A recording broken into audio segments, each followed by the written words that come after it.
UN Security Resolution 2334 is exceedingly harmful. Harmful to Israel, harmful to the Palestinians and the peace process, harmful to the peoples of the Middle East, and even harmful to the United States of America.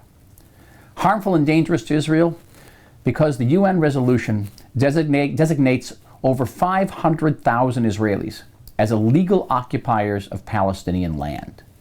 It designates all of the lands captured by Israel from Jordan in 1967, from the major highway linking Tel Aviv and Jerusalem to Hebron, and to even the Western Wall in Jerusalem and the Old City. All of that, according to the UN Security Council, is illegally occupied Palestinian lands, which means that any Israeli living there, any Israeli praying at the Kotel, any Israeli doing business with other Israelis who live beyond that now almost completely erased line are collaborators and complicit in a crime.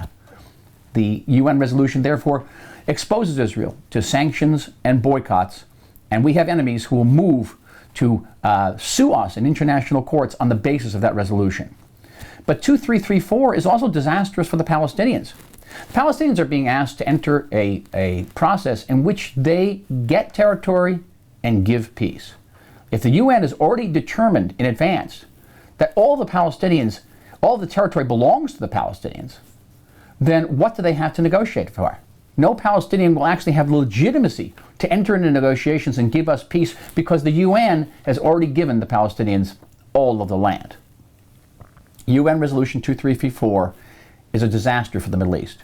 Not far from where I'm speaking to you right here, over 500,000 people have been massacred in Syria. They have cried out to the UN for help, and this is the response they've got: a condemnation of Israeli settlements.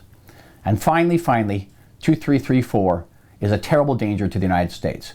If this is the way the United States treats its number one democratic ally in the Middle East, no democratic ally of the United States in the world should rest peacefully at night. The United States should do everything in its power right now to rescind UN Security Council Resolution 2334.